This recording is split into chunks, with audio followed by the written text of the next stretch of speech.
Good afternoon and welcome. Thank you for waiting so patiently as we get our show on the road. So today what we're going to be talking about are the 12 hair designer mistakes that take place. And these are things that I've learned over 40 years plus. And I have to do a huge shout out to my mentors, one in particular, who is Trevor Sorby. And it would help if I put my microphone on, wouldn't it? Can you hear me? Just give me a thumbs up, Sarah. She can. So, hi guys. Thank you so much for being with us today. And let's talk about the subject in hand. And let me bring in Sarah. So, Sarah, just come in and unmute yourself. And I see you as a tiny little square in there. Let's see. I don't know how to make you bigger. I'll just go like this. Yeah, really. So Hi. are you on your Thanks phone? for having me. Are you on your phone? No, I'm on my computer. Oh, we've been having some really peachy, fun, interesting experiences with technology today, but we're here. Oh, there we are. Yeah, we're updates. We're in a little tiny box, right? Okay, so Sarah is here. She's got a wealth of information. I want her to kind of bounce ideas off of me as we go through these 12 challenges today. And I think you're going to really enjoy it. So please get the chats going and the conversation going in the chat, and then we'll be able to go through with you on that. So welcome, Sarah. Thank you for having me. So guys, what we're going to do today is we're going to look at the 12 mistakes that are often made. So let's dive straight into them. And these are worth taking screen captures of because they're really quite interesting as we go through it. So let's look at the first one. Oh, I'm going to the wrong screen here. Let me just go to my screen. Oh, technology, you gotta love it, right? Okay, so automatic pilot. I want to talk to you about automatic pilot, and I want to talk about the challenges that we have when we play in automatic. And I'm going to first of all bring Sarah in, and we're going to talk about this, and I'm going to kind of like demo it as well. So when we're working in automatic pilot, client has sat down in the chair, we're going into automatic pilot, we're looking, I don't know how to make me bigger. Why am I so little? Oh, well, that's as good as it gets, right? So client's sitting in chair, looking at the hair, looking at the face a little bit. And how was your last hairstyle? Any concerns with it? Would you like the same as before? What's on your mind? And automatic pilot, whatever we reset at the 9 o'clock appointment, we're kind of repeating it at the 5 o'clock appointment. It's step and repeat, step and repeat. It's become an unconscious habit until the client just goes, whoa, whoa, whoa, I don't want that. And you go, whoa, automatic pilot's not working. I think I'll have an internal nervous breakdown. And then you're trying to get back into automatic pilot again because that's where your certainty is. That's where your security is. And then the client throws another curveball your way. You go, woo, woo. That's not in my automatic system. I want to be a robot. I want to be certain. And it just takes us right over the edge, right? Sarah, you're laughing because you've been there, done it, right? Of course, I think everybody has. And you wonder why you're so tired at the end of the day. Yes. Because you're just like this, like just doing the same thing all the time. Absolutely. So automatic pilot is a set of habits that you do without conscious thought. But this lady, if she was real, wouldn't be the same as the one before or the one after. And so how we are programmed to think either serves us or it gets in the way. And what we're going to do today in this mentoring session is look at the 12 most challenging things that I witnessed that will, number one, stop you from making huge financial success, will cripple your creativity, will definitely tamper your joy. And so those are the things we want to address today. So automatic pilot, how do you break that? Number one, doing an incredible consultation. Because from that consultation, you're going to always get unique, different answers. But if you're saying, is it the same as usual, just a little bit off the ends, just a little bit of the regrowth, and for some guests, clearly that's all that's required. But it can't be the only way to communicate. So the danger zone here is, as I say, is going into that automatic pilot, where sometimes we're not getting the client to stand up, and we're not going to go stand there up and just go, okay, let me just make sure that this is going to balance. It's just see you total, not sitting in the chair or hidden behind this cape. Even, and I know it's a sensitive issue for some people, but I think it's very important today, standing the client up, looking from this way here. So she's looking at in her mirror at her reflection, and you saying, right, I feel the length we should be doing today is not square across. I think what we'd like to do is round it a little tiny bit, because I think that's more flattering. That's not automatic pilot. But automatic pilot is the consultation, is the voguing around the face, which we'll get into in a little bit, is standing the guest up and making sure it works from head to toe. And so that's number one, the challenge of the automatic pilot. So the automatic pilot can certainly help you because it's habits that are unconscious of what you are doing. So how many of you can go, amen, sister, I can relate to that, right? So we're discussing these 12 challenges today. We've discussed number one, but now let's go to number two, jumping into the hair without a plan. So what I want you to be thinking of here is studying the face shape. And when we're studying the face shape, what we're looking at here is that we are having a plan. So we are studying the face shape, we're studying the body type, and we're voguing around the face. So this is something you hear quite often from me. When I'm looking at a client, I'm taking her hair away from her face and I'm looking at her face shape because I want to know, what is this hair sitting on? I want to know, what's the length of the neck? What is the shape of the shoulders? Are they square? Are they tiny? Does she have one chin, two chins, or does her face merge into her neck? What actually happened? How is she through this area here? So I take the hair away and I just take a moment and I just say to the client, I just want to study your face shape.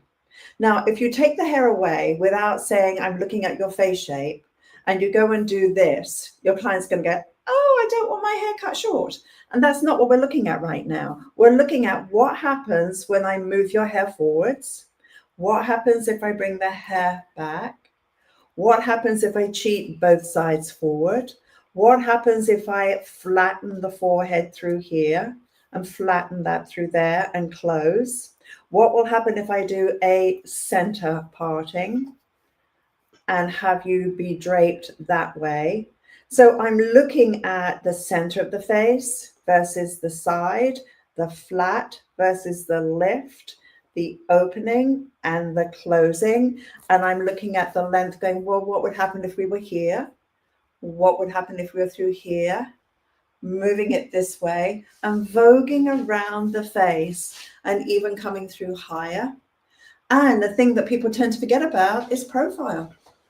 When you're looking at the profile, what is going on through there? When the forehead is behind the chin, you do not have the straight plane anymore. So sometimes just bringing that hair forwards just a little bit can give you the straight profile. So Sarah, what challenges do you see in what I've just been speaking about, jumping into the hair without a plan, without studying the face, without studying the body type, or without voguing around the face? There you go.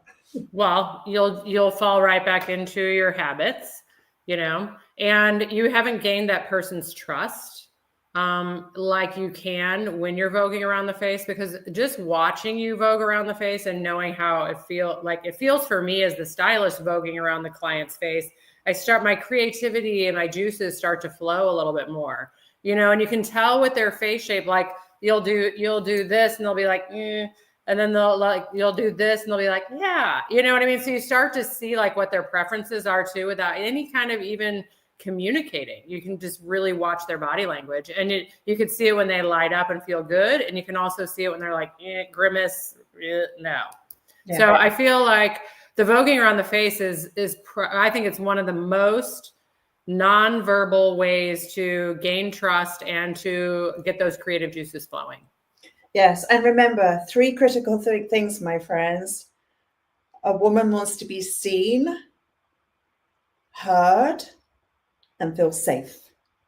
And that's how you're going to show how much you care, how much you can help, and how much you can be trusted. And I don't care if you're the best haircutter in the world. If you haven't got those going on, you just did a haircut for you, not for your client. So if you're a trust fund child and you doesn't matter if you never see the person again, keep going, but you can certainly hurt someone's feelings, right, Sarah? Right. So number 3, doing a style that we like and staying in the comfort zone. So there's a big difference between being comfortable doing a hairstyle that works for who you are, but it actually does not work for the guest. And so when you are looking at that comfort zone and you're like, we like a certain hairstyle and we do a style that works for us versus the guest. Now, the danger of this is clearly when you keep doing the same thing over and over again. For some people, clearly it works. And for some people, no, it shouldn't work. And the foolishness of being blind to fashion. Fashion is a wonderful journey of self-expression. But to become a victim of fashion means you're doing it because it's in fashion, not necessarily because it's the right thing to do. And that makes a huge, huge difference. Sarah, your thoughts on that? Well, I like, you have a phrase where I think you say like fashion is fleeting, but what is Style is timeless. What's that? Style is timeless. Style is timeless. And I love that. So you know, we can get really caught up in what is now and what's happening now and trying to fit that into maybe our style sensibility doesn't match that. Yes, absolutely. Absolutely.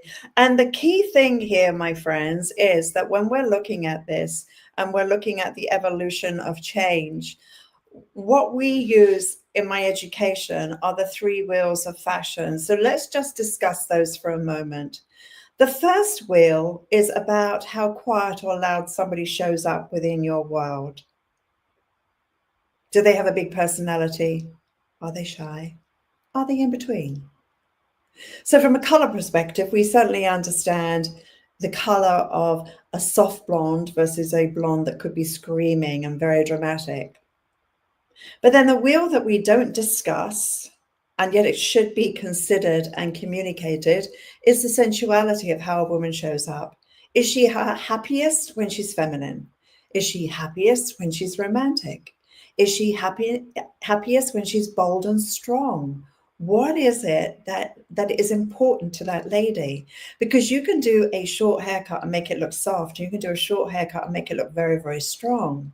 So there's an emotion, there's a feel, there's an interpretation that is very, very important to understand. And then, of course, where does that client live within fashion? Is she rock and roll, bohemian, traditional, classic, very relaxed? Where does she live within those worlds? When you thread them together, what you're actually doing as you thread them together is you're creating the personality, how I feel and how I think, and my values that are about my lifestyle, that infuses my occupation, it infuses into my age, is all of it into that one melting pot. Well, it's three pots actually. How quiet I am, where I live in my femininity, and then clearly, where do I live in fashion, which will evolve through age. So you can make a hairstyle look very sexy, and you can make a hairstyle very soft and romantic. So you've done this gorgeous, gorgeous hairstyle. but it doesn't fit who she is, then it's a disaster, right? And that to me is so important. And that's part of the consultation training that we do that really is very, very, very helpful. So when you're looking at this and you're looking at the kind of the fusion of where all of this happens, here are our three wheels. So we've got obviously our number one. How would you describe this girl, number one, in the three wheels of fashion, Sarah? Well, number one, I would say that she shouts. She's beautiful. People are going to notice her, but I don't think she's outrageous, you know? So no. I think that her beauty makes her shout, but I don't think her sense of style is necessarily that loud. And how do you feel where do you feel she lives within the fashion wheel? Well, she's definitely feminine. I would say she's sexy. I would say, depending on her curl, she could be a bohemian. She looks like she might be trendy because, but with the extensions and the color. Okay. So, yeah. What do you think? Yeah, I would put her in the trendy category for sure. And the color has a little edge to it, clearly. And now my next question to you: how often do you think the average hairdresser would see a client like this with this particular hairstyle? Is it high or low maintenance? Well, it's definitely low maintenance unless she has extensions, and then she'll need to get them adjusted. Yeah. So I would say the extensions are going to be higher maintenance than her color.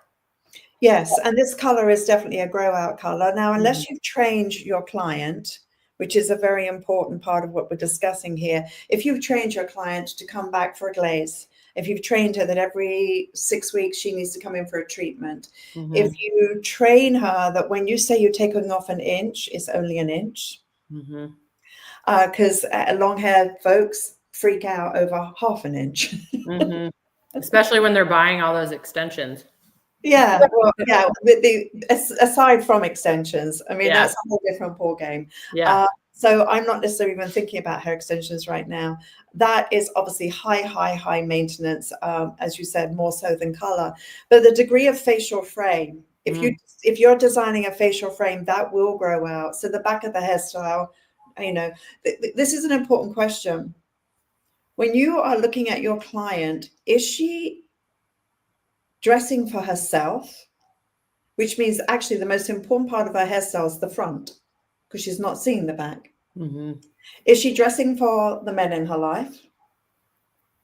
And is she dressing for the women in her life? And for most of us, it's a little mix of all three. But if she's really only about herself, she cares about the front. She doesn't care about the back. She doesn't see it. But if her girlfriends make comments or the husband makes comments about the back or the whatever, then she'll be more concerned about what's behind the shoulders. So when you're looking at any of these hairstyles, you've got to be looking at them from many perspectives, clearly. So these three wheels of fashion just narrow it down nicely. So we've vogued around the face. We're trying to now build the clients that we want to attract our brand. So there's a double-edged sword here.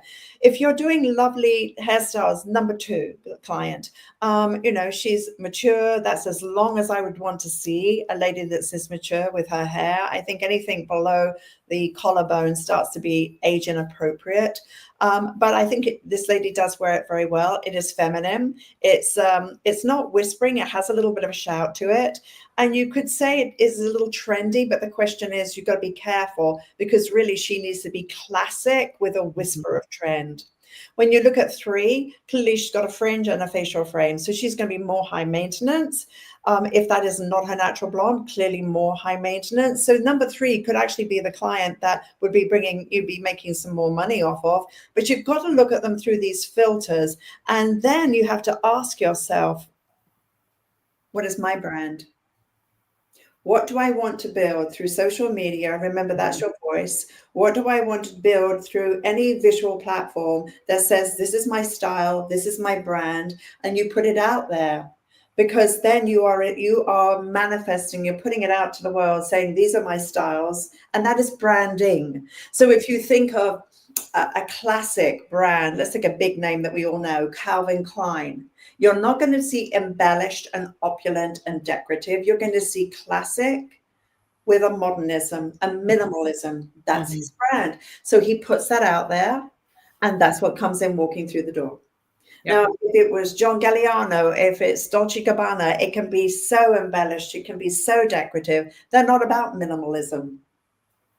So they push out a brand that is so distinct that it attracts. So you have to think like a fashion designer and say, this is my brand, this is my style. So it starts from your environment, how you dress. This is your brand. And you have to preach from your brand, educate from your brand, and that's where the magic actually takes place. So are there any questions that anybody has, or anything you go, yeah, that's definitely an important thing? Any questions there? Let's just see. Just says, my clients love hearing me say that. Sounds like the word vogue. Mapping out what you want is the roadmap to a great haircut. Yes. Yeah. So when you look at these three styles here, you can see there's diversity. So if you want to be that hairdresser known for doing gorgeous long hair, gorgeous mid-length, and then cute little short haircuts, they have to live on the right person. Otherwise, your brand is backfiring against you, and you certainly do not want that. So then the next thing is mapping out the focal points of your haircut. And this is where I feel things can go horribly, horribly wrong, because we're not taking that time to map out. So when we're looking at a hairstyle like this, for example, I'll come back to her again. I'm going to, first of all, on something like this, and years ago, I did not do this, by the way. I now will look at my length through here, and sometimes I'll even do the snip when the hair is dry, because I'm not having to imagine shrinkage. So I would work into my mirror this way, and I would say to the client, how do you feel about that length?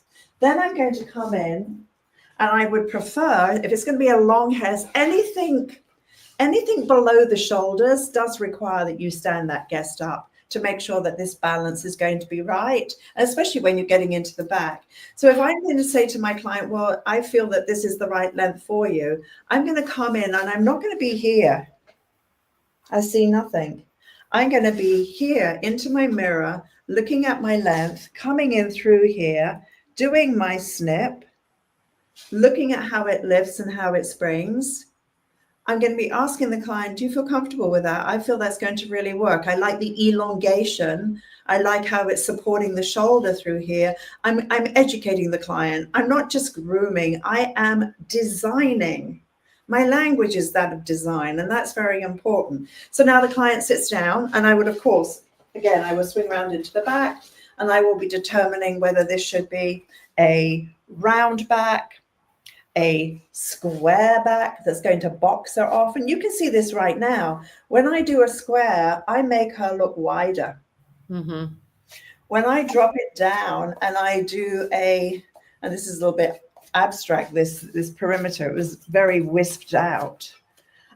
It's a totally different vibe when it comes round like that. So again, I may be doing a little bit of a snip, and the client now knows the why.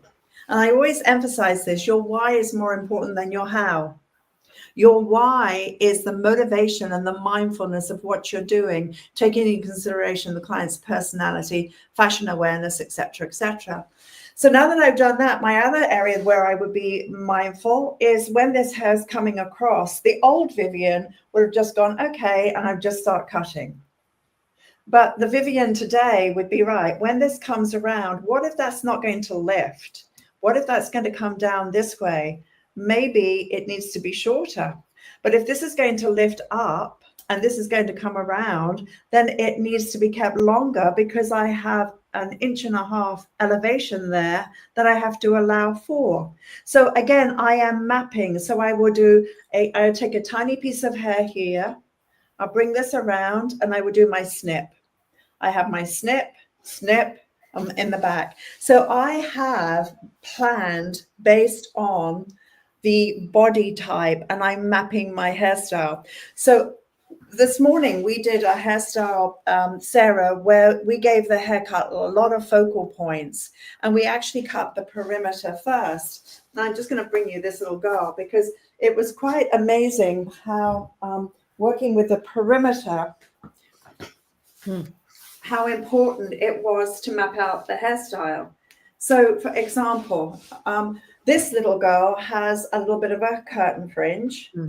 And she has this little soft effect through here. So cute. Isn't she cute? With a little... Yes. So I've got to determine where's that length, where's it going to drop to. I've got to figure out where do I want my curtain fringe to be. More importantly, I've got to decide where's my length going to be around the face and where's that going to go. And then as I'm working through there, I'm looking at where do I want the rest of this hairstyle to be, right? So I have to map. I have to map, I have to map, I have to map. Everything has to be mapped out. And so the haircut we did this morning was an asymmetric haircut. So we had even more mapping to do than this particular girl. So I'm mapping it out so that, for example, I will cut a little focal point here. If I do my entire perimeter section first, I can make sure from here being pulled back to here being pulled forward, because I have a triangle here. Upside down triangle, from here connecting into the back, from here cutting in square. If I take a halo section and cut my entire perimeter, I can make sure that this little haircut is really well balanced. I've mapped it out and I'm really clear about the positioning of where all of that goes. And I was demonstrating earlier today the string technique. So let's go back to this slide for a moment and just emphasize the importance of the mapping out and the focal points, because that's what we're talking about right now, the mapping and the focal point. So what we're looking at, when I am looking at layers, for example, let's just come in here. When I'm looking at layers,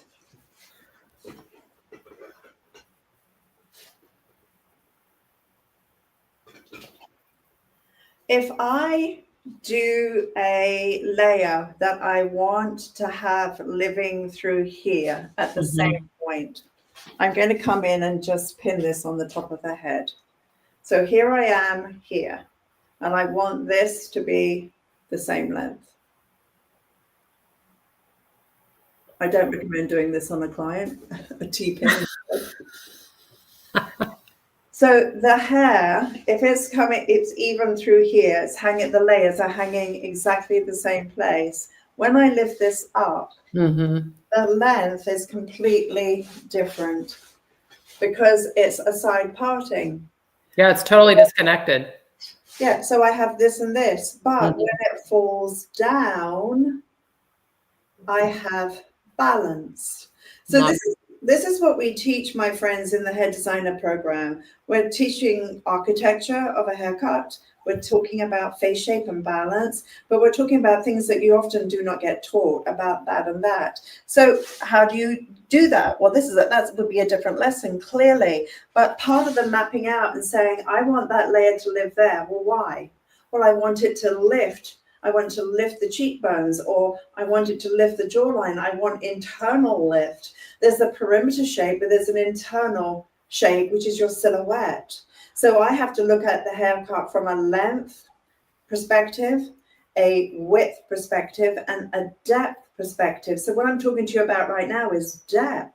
So if I go and cut this symmetrical, so let's put this here so it's absolutely even this way. And I put it over on the side because it was a side parting. Now I do this layer is living up here, it's very high. And this layer is way down here. So that's an unbalanced haircut. But when I lift it up, I have a square layer. So that square layer on a side parting becomes a very unbalanced hairstyle. So what happens? You go, oh gosh, I cut it too short here. Oh well, and this is too heavy. So now you go back and you do haircut number 2 here because it was not planned. Mm-hmm. This is why, my friends, this is why I'm saying to you the importance of how you plan and how you have focal points within your design. So that to me is critically important. So the next thing is lost in technique. And I love this one. People get so lost in what they're doing. And this is the kind of picture where they're kind of, oops, let me go back again. Sorry.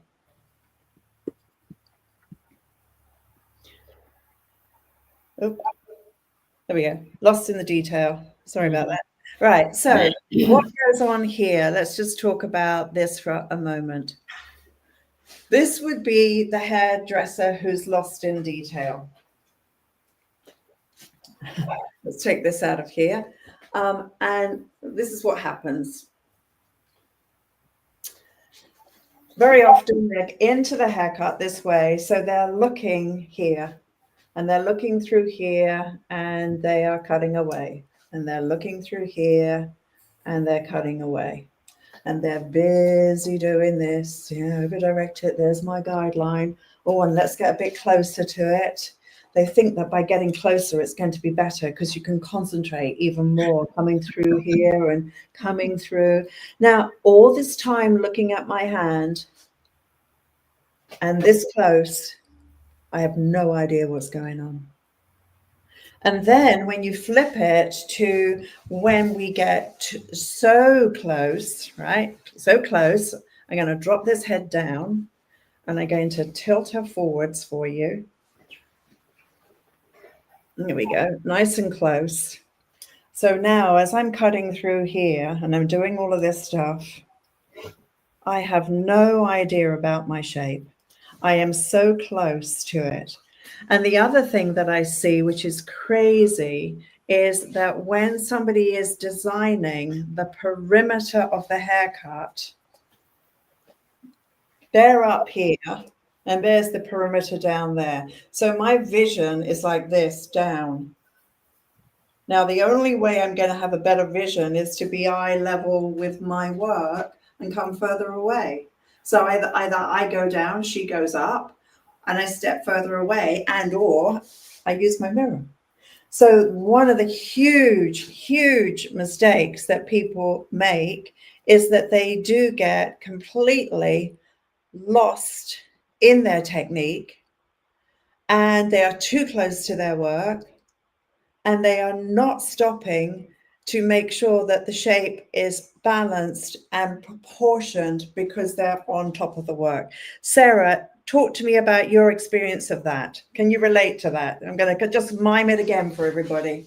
Yeah, I can definitely relate to that. And actually, my apprentice, Grace, has been very focused on technique.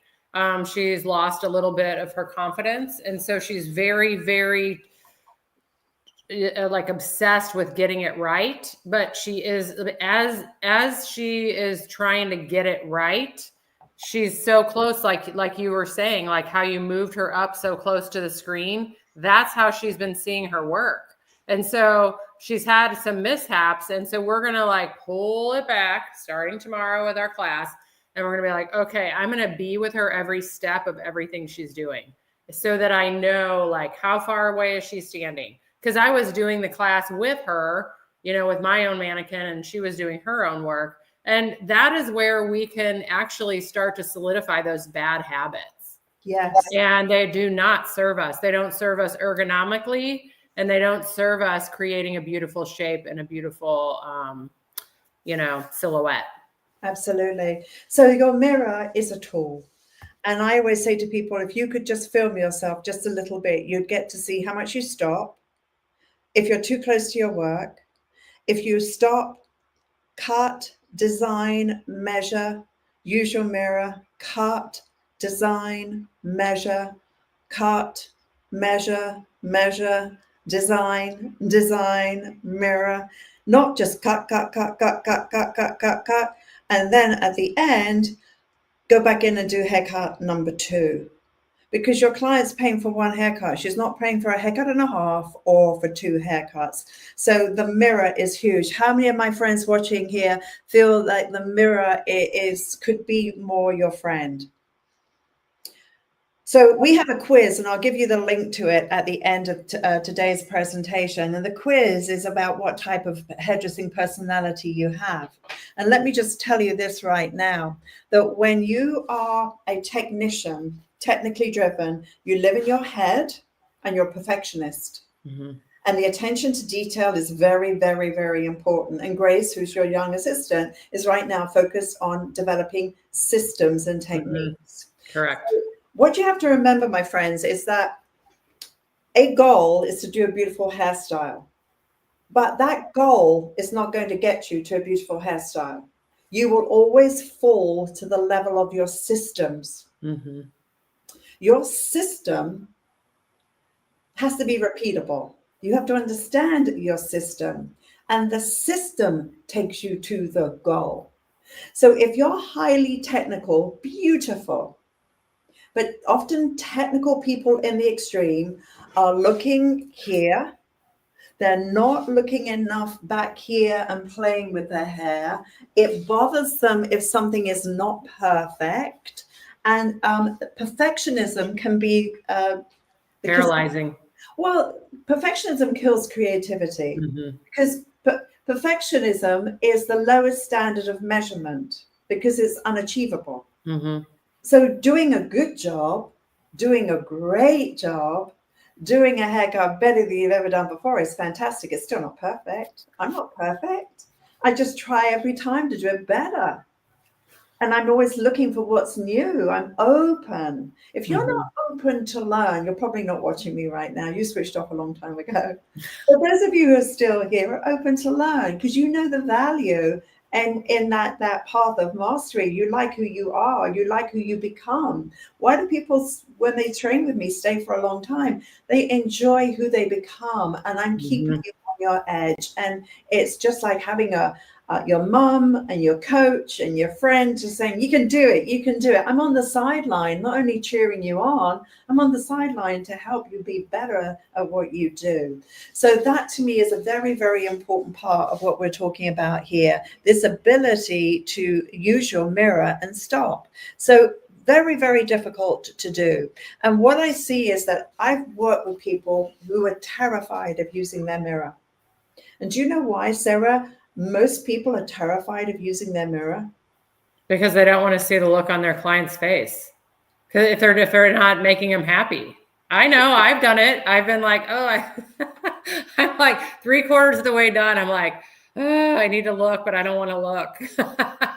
I don't do it anymore, but I did. I have. Yeah, and we all have done it. But you know what? If you don't have the courage to look at me in the eyes, I know there's a problem. Mm-hmm. Either you shouldn't be working on people because the way the window to the soul is the eyes. Mm-hmm. The eyes don't lie. Right. And the mistake was when you rushed into the haircut without the plan, without the mindfulness, without being clear about what the branding is, without all of those things, you're jumping in and now you're in big trouble. So to me, that is really, really huge. So the next one. Check twice and cut once. When you've mapped the haircut, you've mapped what you want. When you cross-check, when you stop, and you take those 10 seconds to really look. So for example, Sarah, I'd like for you to count 10 seconds for me. Okay, do you want me to count it out loud? Yes, please. Okay.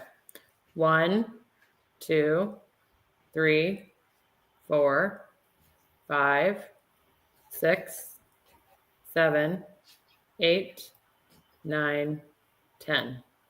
No, sorry, did that feel like a long time? Not to me. No. To me, it was fascinating how those 10 seconds felt quite long. And yet, in those 10 seconds, I looked at everything. Don't ever tell me you don't have time to stop and look. That 10 seconds can save you 15 minutes. Sarah, one time I did a haircut just as an example of just removing hair. I decided to get as close as I could, just remove hair and follow a guideline and never play with the hair and do all that I did.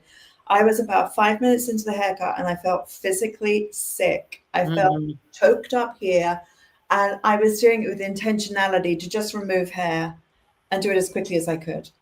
And I thought, if this was my path to hairdressing, I would have quit ages ago, like after the first day. Then I did the other half of the haircut. I did one side just removing. The other half of the haircut, I did my way, where I will play with the hair, look into the mirror. Courage. She's sitting in my chair. I have the right to look at her. She's in my chair right now, and she's agreed to what I'm saying. I'm going to do it, right? So the second half, I worked with the hair, played with the hair, so on and so forth. I could see the shape. I had a totally different experience. I dried the hair. This side looked awful. I had to go back in and cut it. So I put the timer on. So on the time where I just removed the hair, clearly it was quick. This side was slightly slower because I was stopping and I was looking, but I was getting exactly what I wanted. There was no need to detail. This side, I had to go back in and cut again and detail and change quite a few things because I was blind, because I was working so close. I was just simply removing hair. The side that I went fast on, where I didn't stop and look, actually took me longer than this side. And the physical difference of feeling sick versus feeling joy was huge. And I think there lies the lesson of understanding the power of checking your haircut twice, cutting it once, having your map, cross-checking, stop, and the 10-second rule of 10 seconds of doing nothing. I challenge you in your haircuts tomorrow, put down your tools for 10 seconds. So the next one, point number 8, how to avoid doing 2 haircuts in one service. Well, we've already spoken about that. The challenge when cutting a basic shape, detailing or a second haircut, building from a weak foundation, and rushing. So Sarah, talk to me about your experience of where you were and what you're doing now, because I know it's quite a difference. Definitely. So before I did the hair designer program, and there was a part of my career where I was really focused on being a mom, because I was a single mom. I have 2 boys. And I was also just focused on being a provider. So I let the clock dictate my creativity. If I had extra time with a client, I would maybe spend more time on the consultation and suggest some more things. Otherwise, I was basically, as your first slide said, like, you're just basically going back to what you know and what you do, and consistently. So, once I started with the hair designer program and using my razor more and using my tools better and mapping more, I had more time to be creative, and I was spending less time on my haircuts because they were like, boom, done. And I didn't have to spend so much time detailing. Yes. Beautiful. Beautiful. Well, and you've done a phenomenal job. So next one, body position and perspective. Too close, on top of your shape, not standing in the correct place. And then when to stand and when to sit, eye level with your work. So let's talk about that, Sarah, your experience of that, for example. Well, definitely getting eye level with your work when you're working on when you're creating your perimeter line. I use a stool, and I have all of my career. I feel like it saved my body as well. When to stand and when to sit, making sure that you're eye level, and then also, stepping back, just creating space between your client and you, so that you can see, like, if you're creating, graduation, you're standing to the side so you can see the angle in which you're graduating the hair, so there's, using all of those techniques. Yes. So here's the thing, my friends.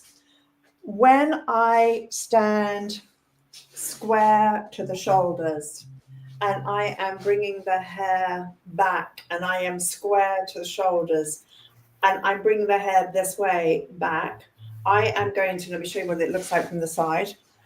I am going to be able to see and control my shape because the hair's coming back through here, and I can bring my hands out and I can look at the shape this way. So for example, if I have already cut this side and I have my length through here, and I can see that there's my angle.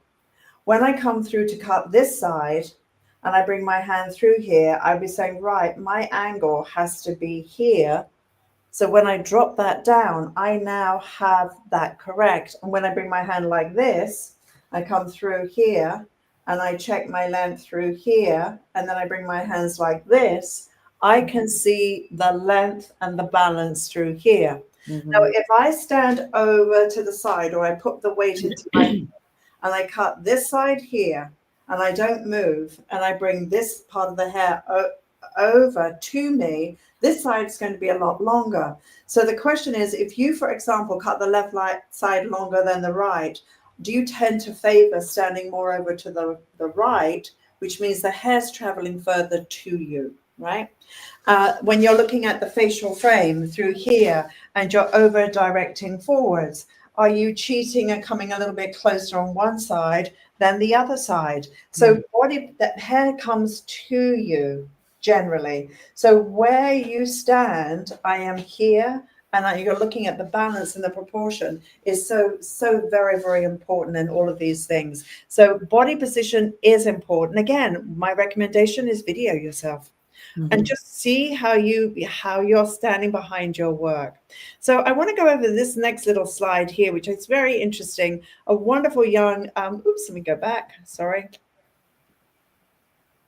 A wonderful young stylist, very talented, Linda, who's in the designer program, incredibly talented, did a very sweet little haircut here, very, very sweet. The lady's got lovely texture, but I said to her in a coaching session, it would be wonderful to grow your lady's hair into this so that the head does not look so small on her body type, and that we give her elongation versus a box. And while she may enjoy wearing her hair shorter, what would be more flattering to the neckline and everything would be to be able to actually get rid of the box. So forgive the crudeness of the drawing, but I literally drew in here the hair to close off this area, to elongate the body. And so what I was trying to do was recreate this. So obviously from here to here, you can see I'm trying to create the illusion of it being closed down. Does that come across well? It does. So the key here is standing your guest up. If you're close to your work and you're very technical, you will miss the big picture. And that's what's so very, very important. Number 10, your three senses. So let's look at that. Your intuition, your gut feeling on something, the logical part of what you do. And of course, we've got our artist, we've got our technician, but the three senses, let's just talk about those right now. So when we're talking about the three senses, we have the logic of how we think.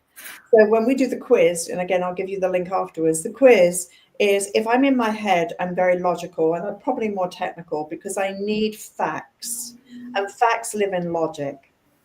They're proven systems. There's a sense of certainty, a sense of security. So when you are talking, listen to, are you saying, I think this will be good, versus I feel it would be good. Feel comes more from heart or your instinct, your intuitive, your gut. So we can function in a consultation from the head, the heart, and the gut. And obviously the artist lives a little bit more in the heart and in the gut because it's much more intuitive, it's bigger picture, where the technician is going to live more in the head. Now, all of them are beautiful qualities in balance, to know when to use one more than the other, and to have what I call common sense. And if we live in our head, then we're not listening to intuitive things, which is that sense of knowing that you can't even figure out how to argue it. You just know that you know, right? And it may not make any intellectual sense, but this is programming in the head. You were taught a skill. You were told how to think. This is in the head. How you feel is so unique in this very second. And the joy that lives in the heart, We sell happiness behind our chair. Mm-hmm. So it's very important to be aware of the three senses: the head, the heart, the gut. And I'm just pulling out here two of the avatars from our quiz, which is the artist and the technician, which are a yin and a yang. But when they work together, wow, do you have an extraordinary experience. Sarah, what's your thoughts on that? Definitely. Definitely. And I find myself, being logical about mapping, the mapping part and the consultation part, some of those questions, you're kind of in and out of the head and the heart, like through that whole thing. And then as you're doing it, like, I feel like as I'm doing the steps of the haircut and then I'm using my mirror to design, like you're incorporating all of it. Yes, absolutely. And so the next one that we have is knowing when to stop. So I think the most honest thing that we have here is usually we stop when we run out of time, right? Mm-hmm. So we're stopping because of the clock, not stopping because it's right. Mm-hmm. I would say I stop more in my styling because of the clock. Maybe not finish it as well as I would if I had more time. Using a flat iron or detailing with a curling iron. I'll do it with my round brush, or So I find, like, not necessarily with the haircut, but for sure with the styling. And I think that clients feel that too. Oh, absolutely. Absolutely. And, we're very quick to notice what doesn't work and very often slow to appreciate what does work. Mm-hmm. I think that's the big thing. So again, it's looking at your efficiency. So what I'd love for you all to do next week is just take a moment and put your phone up somewhere where you can be filming you, and the client's totally cool about it. And all you're doing is you're watching body language. You can switch off all the audio, and all you're redoing, you can speed it up if you wish, but all you're doing is looking to see how many times you stop, how close you are to your work, how many times you measure, how many times you play with the hair, how many times you are really looking at what you're doing, and do you ever go back in and do two haircuts? My goal is to never have to go in and do two haircuts. My goal is to do one haircut. If I detail, it's such a minor thing. It's an icing on the cake. I'm not rebaking. And today, there is so much work in recutting a hairstyle because it wasn't right in the very beginning. So I hope that makes sense for you all. And so the final thing that we have today in our conversation is the ability to build your brand and how you take a great photograph. And that is everything today. So the common thing that I hear, and even when we're doing class, we are looking at how do we photograph our work to make it look beautiful and memorable. And yes, these are mannequins, but I can very, very easily show my client the front, the side, the back. I can show every single angle of this. I can show her things that you can't get out there on Pinterest, which is just one angle. I can show my client, again, even with the mannequin heads, I can show her the different angles. I can show her square layers, round layers. I can have everything categorized, and I can have my own index of styles, which can also trigger ideas for me, which I find to be very, very important. I can even do something where if I want to be known as the makeover king or queen, I can do something like this, where the open side, which is on this right-hand side here, you can see the lift, and we're lifting and opening the face, and we're lengthening the jawline. On this side here, we're closing, and we're making the face look really quite different. Even the eye looks smaller. The eye looks bigger there and smaller there. And so you've got more length in the jawline. Here you've got a chubbier face. There's a story there that you can present to the big wide world in how you do what you do. And so again, like when I am photographing my work and I'm looking at the importance of how, number one, I frame my shot, and I look at the composition of how I'm coming through here. I'm looking at flattering lighting, because obviously for a woman, lighting without any shadows. A front-facing light is going to be beautiful. I try and avoid ever taking a picture with them sitting in a chair because it's easy.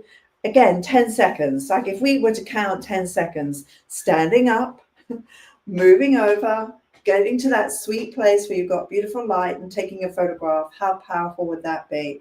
The other thing is when you're challenged for time, can you not ask your client to go to that place where you've got pretty lighting and say, could you just do a few selfies? Here's my phone. Do you mind just taking a few for me? Because I would love to remember the hairstyle.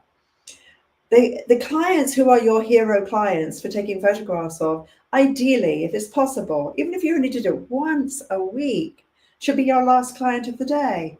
So you can enjoy taking a photograph so that the camera can teach you something, because the camera is an incredible, incredible teacher. And so that to me is extremely important as we're going through there. Sarah, what have you learned from doing all the photographic work that we've done in class? Definitely shape, texture, where I thought, like you see the profile, you see the depth, you see the angles. Yeah. And just making it a little bit more undone. I was always fixing everything, making everything very fixed and polished.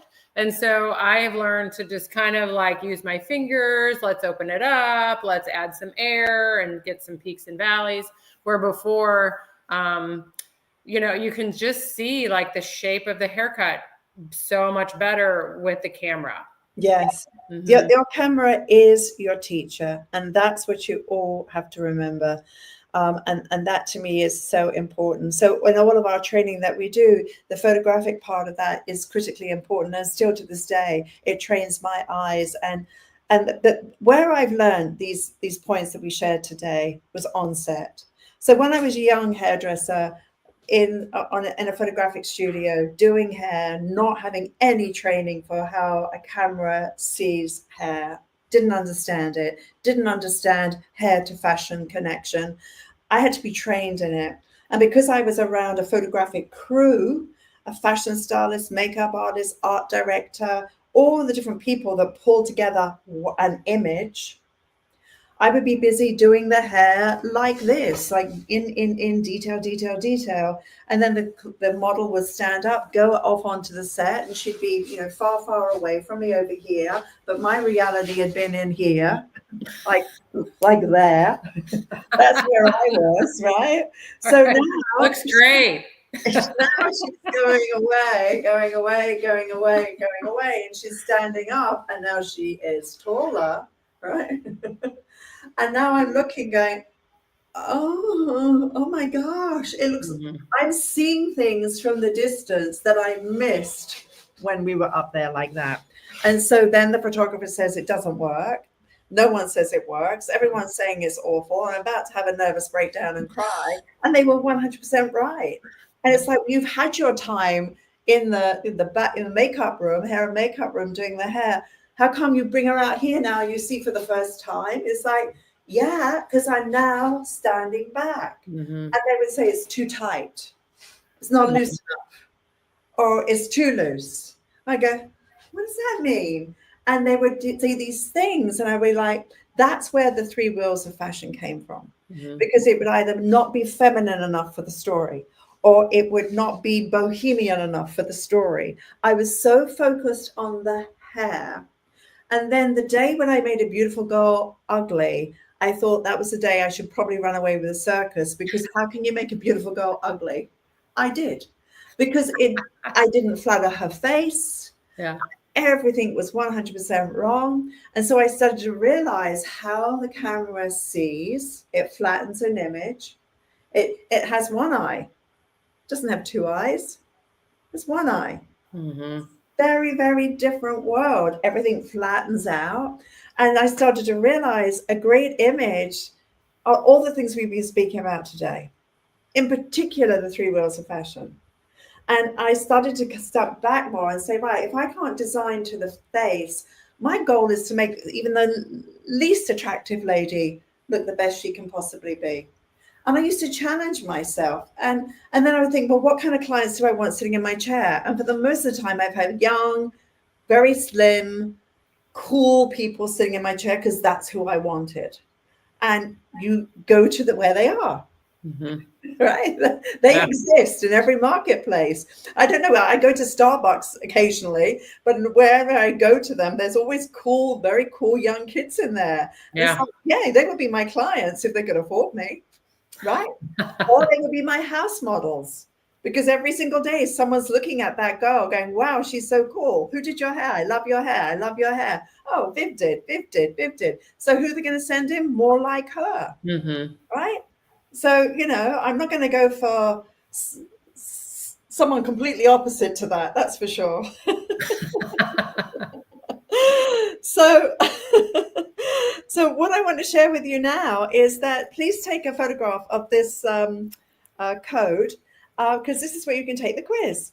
So for some of you, I know we've got members here, and I'm so glad to see you all here. But for those of you who are new to my world, take a photograph of this so you can take the quiz. And this quiz is going to talk to you as to whether you are the puppet, the artist, the entertainer, the technician, and it will give you an evaluation, and it'll also give you a guide. So it's really a fun thing to do, and it's quite interesting how that plays out. And I think you'll really have fun doing that. And I also just wanted to share with you too that the hair designer program, we've opened our registration for it, and it's a year's journey with me. And Sarah's actually going through it for the second time with her young apprentice. And it's going to be a new one next year. It starts on the 6th of January. And so we're now taking applications. So we're super, super excited about the hair designer program. If you're curious about it, all you need to do is contact us. You can go to my website, vivianmckinder.com, and you'll see there that you can actually book a call, and you can get some more information about it, and so on and so forth. But the cool thing is that it is watching videos before class. It's showing up for the live class, which we do every week. And I get to see you all in action. And then it's posting your work in a forum so that we can actually give you feedback. So you have that as an option to book a call. And another thing you can actually do is on the website, you'll see here, be a guest. You can always join one of our lives and come to either our editorial styling, our technical, or our face shape workshops. And you can join one of those to see how effective our classes are, because they really are very unique and very different from what the world has currently. So I think you'll really enjoy that. So Sarah, anything you'd like to add to today? Well, I did find a quote that I like. So this one is, no step is too small as long as it's headed in the direction of where you want to go. And and I feel like we all, can say to ourselves, I want that. I want this, and then sometimes we just sit in that space of no action and just wanting. And so I loved this quote because it's just, no action is too small. And so even just booking a call or coming and watching a class, and, virtually, just whatever, just that one thing that you've been resisting doing for whatever reason that you have, just to let go of it and just do one thing different. Beautifully said. Well done. Well done. And remember, guys, what I said, you may have goals, but you will always fall to the level of your system. So your system, your methodology is going to take you to the goal. And if you want to have more money, you want to be more creative, you want more confidence, don't we all? I don't know a hairdresser out there that doesn't want more from that. It's about constantly investing in yourself. And an investment means you have to see a return. And that's what our mission is, to help and to serve hairdressers so they do see a return on their investment. And the only way I've ever seen this work out of everything I've done, and I'm talking, 45 years of experience here, is the method we're using right now. And people ask me to go to their salons and do things. Well, I won't say no, but I very often talk them out of it because I see this being more effective than anything else I've ever done in terms of results. So when people show up and they say, well, Viv, I don't have time, I will always come back and challenge you. How much time are you spending on social? The average person spends 2 hours a day, which equals 30 days of the year.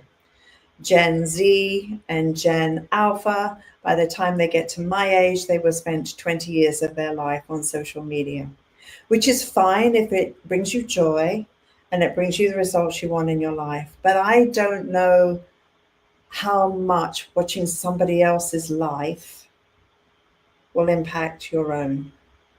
If you're researching, I get it. When I put my research hat on, I go out researching with an intention to use, translate, interpret. But if I want to up my game and my skills, I need my hands in hair. I need an amazing coach. And look at my background. I mean, I am so indebted to the icons that I've trained with.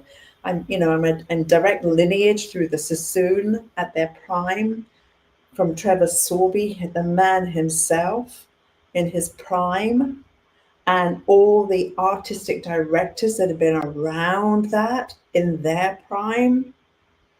When I'm having a bad day, I have to say to me, shame on you. Your mentors took you to a high place. Be what they wanted you to be, or quit, right? If you can't reinvent yourself and if you can't be better tomorrow than today, then quit. Go and cut the grass. Go and do something else and do it well. Whatever you choose to do, do it well. A few sessions ago, we did a career path. What is your compass, your career path? So many avenues within this industry, whether it's the corporate world or whichever world it may be. If you feel like right now you're hitting a wall, go and watch that video because it will open up some doors, and it shows you also the financials you can make. We made a nice ebook of it too, which is really lovely. So go and do that. But if you're going to play the best version of yourself. That's the most exciting thing. And you know when you're playing full out, and you know when you're giving yourself some excuses. And it's not fair that the client be the victim of our excuses. So the only way I know to stay at the top is to surround myself with people better than me and to constantly say, how do I get better and how do I reinvent myself? And I would wish nothing more than that for you, to find your passion, find your love, and go with it full force and have the support around you to make a difference. Sarah, thank you so much for today. I appreciate you being with me in spite of our technical issues. Oh, thank you for having me. And thank you for everyone for sticking it out too. Yes, thank you. Vivian, you did it. I know. Oh, we had technical hell that we went through. And I actually still am going through some technical hell. This has not been easy today. Everything is like breaking. Yeah, well, you did it. I'm so proud of you. And Trevor would be so proud. Oh, yeah. Oh. Right? Yes. All right, my friends. Thank you so much. Thank you, Sarah. Thank you for being with us. And thank you for all your conversation in the chat. I do appreciate it. Take care, guys. You know what to do. Reach out and call us. And please share this with your friends. You know what they say? Sharing is caring. How corny. Bye. Bye.